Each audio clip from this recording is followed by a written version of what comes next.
Hey scientists, I'm Mr. Crouch. Today we're going to talk about food chains. Today you're going to need your science journal, a pencil, and it'd be helpful if you had some crayons or colored pencils. What we're going to be doing today is taking some notes, drawing some diagrams, and it's going to prepare you for tomorrow's hands-on lesson.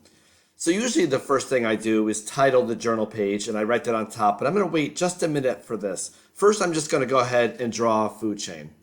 So here you're going to draw it as well. Here's some grass, and I'll be labeling that in a minute.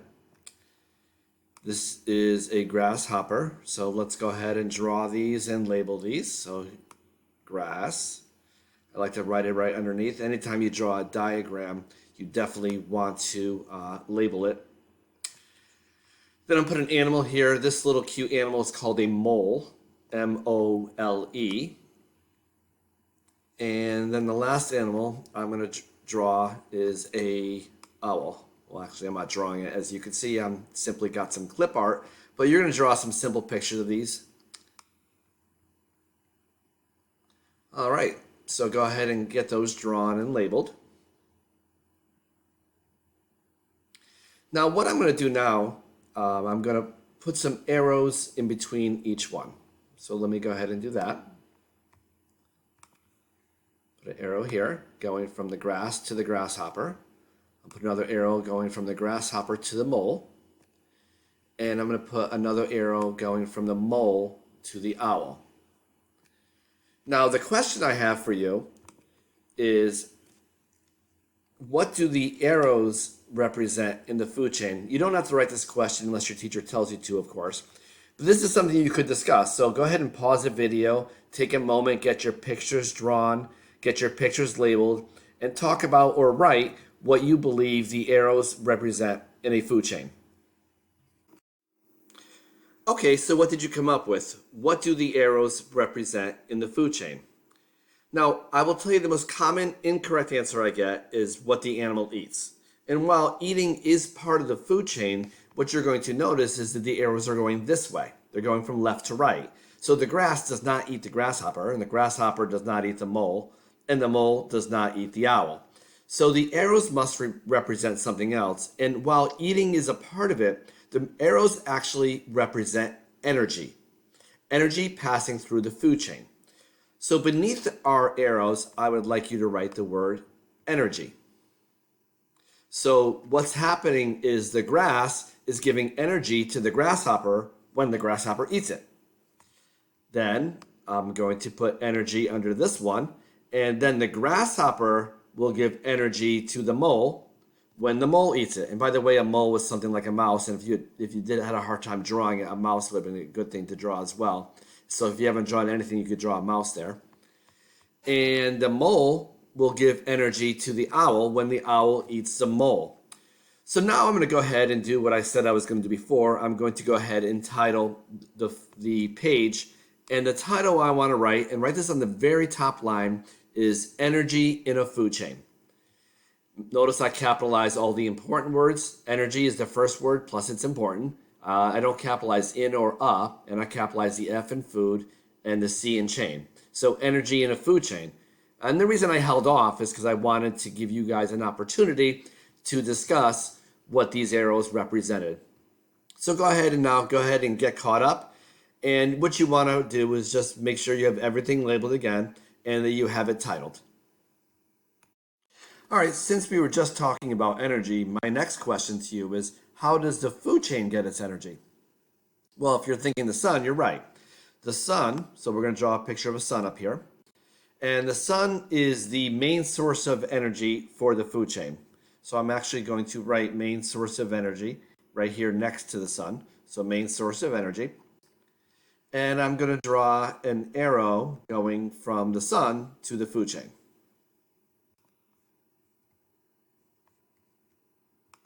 So my next question is, what type of energy does the sun have? Now you can pause it, and I'll just let you know there are several answers you can say here. So go ahead and pause the video. All right, so what types of energy did you say? Now, one answer I usually get, and that's a great answer, is solar. The word solar actually means sun, so I'm going to write solar right inside my sun here. And there's other energies you could have said. Another energy is light energy. So let's go ahead and write light energy. And you could have said heat energy, you could have said thermal energy. But another word you really need to know is radiant energy. Radiant is a form of radiation, and radiation means to heat through air, and that's exactly what the sun does. The sun heats the earth through the air. All right, so let's look a bit closer at the food chain. At the beginning we have the grass, so this is a plant, and then we have an insect and two different animals. They're both mammals. No, I'm sorry, a mammal and a bird.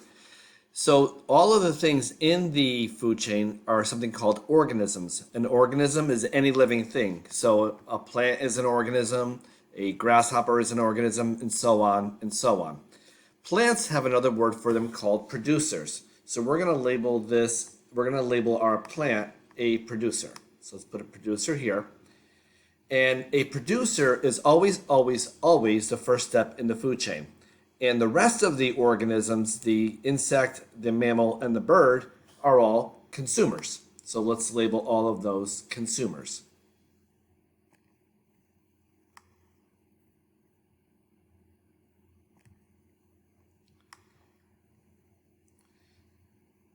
So first, let's write a definition of a producer.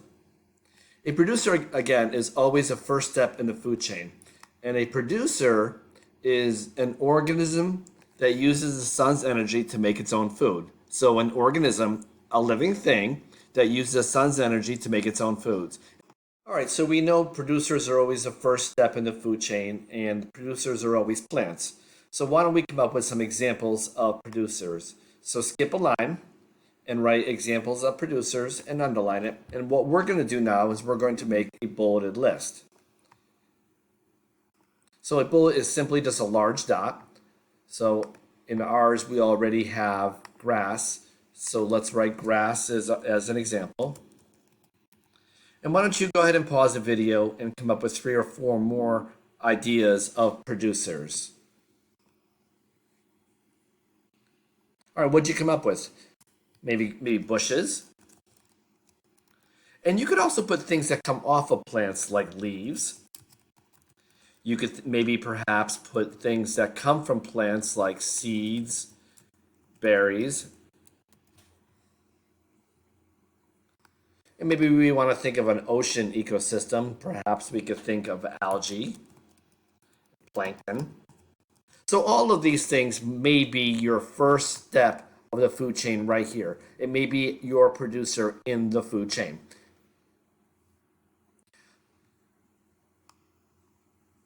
So the grass is a producer, and the root word of producer is produce, and produce means to make. So obviously a producer makes its own food using the sun's energy. Now consumers, the 3 consumers here are the grasshopper, the mole, and the owl.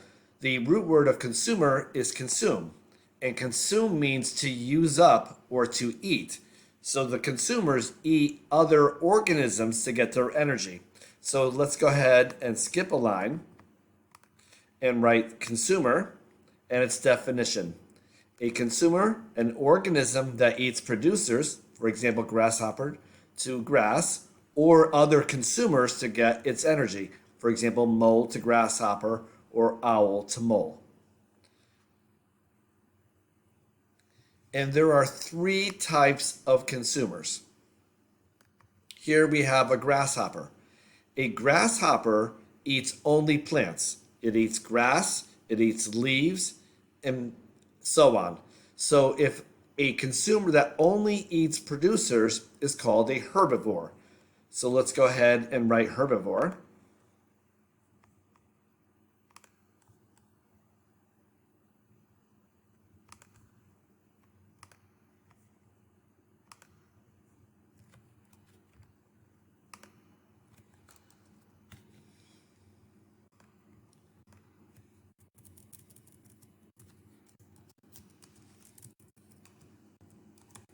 And a herbivore is a plant eater.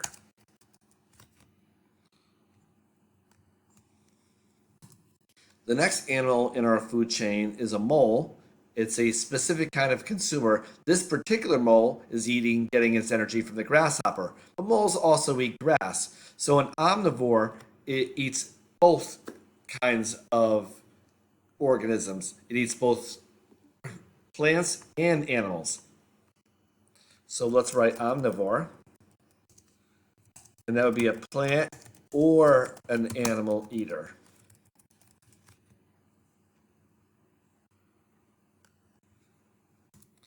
And the last kind is called a carnivore.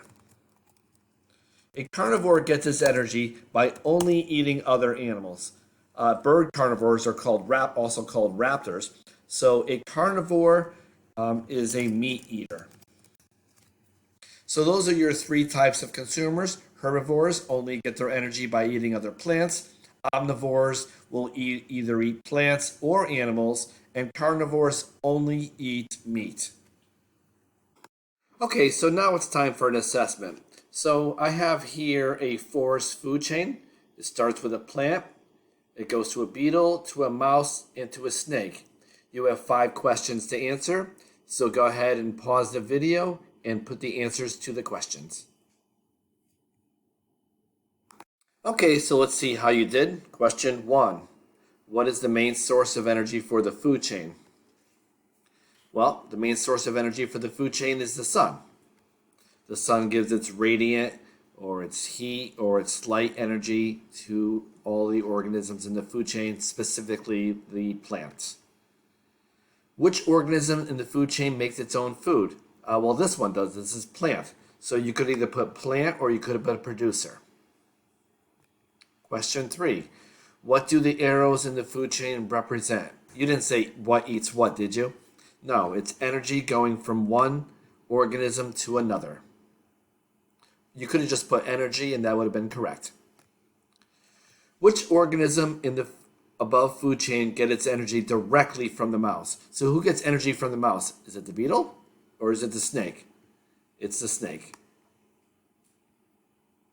And lastly, categorize each organism above as either a producer or a consumer. Well, a plant produces or makes its own food by using energy from the sun. The beetle gets its energy by consuming or eating the plant, so it's a consumer. The mouse in this particular food chain gets its energy by eating the beetle, so it consumes the beetle, so it's a consumer. And the snake gets its energy by eating the mouse, so it is also a consumer. Okay, so to review the parts of the food chain we've learned already, it starts with the producer, the plants. Then it goes to the consumers, which are your herbivores, your plant eaters, your omnivores, the plant and animal eaters, and your carnivores, which are animal eaters. So we're going to go a little further in depth and talk about scavengers and decomposers. Let's start with scavengers. A scavenger is an organism that gets its energy by eating dead animals and plants. So if you may want to write this down now, otherwise I'll have this all outlined for you after this portion, and you can update your notebook then. So what kind of animal have you seen eat dead animals? I'm sure you may have heard of the vulture. A vulture is an animal that it soars around in the sky looking for dead animals, and when it sees it, it flies down and it starts eating the dead animal. You also might see it by dumpsters. This is a picture of a turkey vulture in the sky. I put this here because you see these all the time outside. You probably just don't realize that that's what it is. If you go outside and you look high in the sky and you see something with wings that's almost kind of like at an angle like this, that is your turkey vulture. Another example is a coyote. In the African savanna, you might find a dingo. And at the bottom of the ocean, you might find crabs. They wait for animals to get eaten. The little parts fall down, and then the crabs are opportunistic, and they eat the dead material at the bottom of the ocean. Lobsters do the same thing. Now let's look at decomposers. Decomposers and scavengers are very similar. A decomposer is an organism that gets its energy by breaking down dead matter and adding it back to the soil. So your scavengers are your larger animals, and they eat the dead animals, and they leave behind little bits and pieces. And those little bits and pieces get eaten by the decomposers. Now think of a dead animal you might have seen maybe on the street or for a walk in the woods, and think about what you saw on top of it. Those would be your decomposers. Sometimes mushrooms will grow on dead plants, dying trees, and animals. So mushrooms is your first example. Not the obvious example that you probably thought of, but it is definitely a decomposer. You would see worms. Worms are decomposers. They start eating the little dead pieces of meat or plants that are left behind. Flies. I'm sure you've seen flies on rotting fruit and rotting animals. And what the flies do, as part of their stages of metamorphosis, they'll actually lay their eggs in the dead animals. And then you'll get your next decomposer, the maggot. And the maggot is the larvae stage of the fly. So they are also decomposers. Okay, so let's take a look at our notebook. Just to review, this is what your notebook should look like. I have here a definition of scavenger, an animal that gets its energy by eating dead animals and plants. The examples I put are vultures, coyotes, dingoes, crab, lobster, and I added raccoon. I believe you've probably seen raccoons running around maybe a school campus or your yard. I actually have a raccoon that comes to my yard, and he actually lifts the lid off my garbage can and takes the garbage out to get the fruits and vegetables that might be left inside. And then I have decomposer and my examples of decomposer. So go ahead and pause the video and make sure your notes look like this, and I'll see you in a moment. Okay, so let's see how scavengers and decomposers affect the food chain. So I'm bringing you back to the food chain we drew earlier in the lesson. As I'm sure you recall, the plant or the producers at the beginning of the food chain. And then following that, we have a beetle, which is a herbivore. A beetle eats plants to get its energy. And then I follow that with a mouse, which is an omnivore. Mice get their energy by eating things like beetles and also plants like flowers and other types of plants. And that makes it an omnivore because omnivores eat both plants and animals. And then lastly, we have the snake, which is a carnivore, the meat eater. Now, eventually that snake is going to die. Perhaps it'll die of natural causes, freeze to death perhaps, or maybe it'll get eaten by a predator. Snakes do have predators. Eagles, owls love snakes. Other birds do as well. And then after the owl gets part of the snake that it wants, what's going to happen is a lot of the snake will get left behind and it'll fall to the ground. Now that'll give the chance for the scavengers and the decomposers. So let me go ahead and bring that up. And I'm putting this in the bottom middle. And I'll tell you why in a minute. So let me bring up my vulture. The vulture is going to eat the rest of the snake, what it wants from the snake. And then the decomposers are going to eat whatever the vulture leaves behind, the small little bits and whatnot. All right, so let's go ahead and draw some arrows here. The snake will give the energy to the vulture. And then what's going to end up happening after that, after the vulture eats it, there'll be little bits left behind for the decomposers, your flies, your maggots, your worms. And what that does is it actually adds energy back to the soil. That energy back in the soil will be as nutrients, and those nutrients will be used by the plants or the producers. So let me go ahead here. So here now you see that it all kind of comes full circle. What ends up happening is that this was a chain before, but now the scavengers and decomposers work at both ends of the food chain. They eat the dead animals, and then the dead animals get eaten by the decomposers. The decomposers add nutrients back to the soil, and the producers use those nutrients to grow. Okay, everyone, that concludes our lesson on food chains. If you have any questions, comments, or concerns, please feel free to email me at overthetopscience@gmail.com. And I'll see you tomorrow or in a few days. Take care.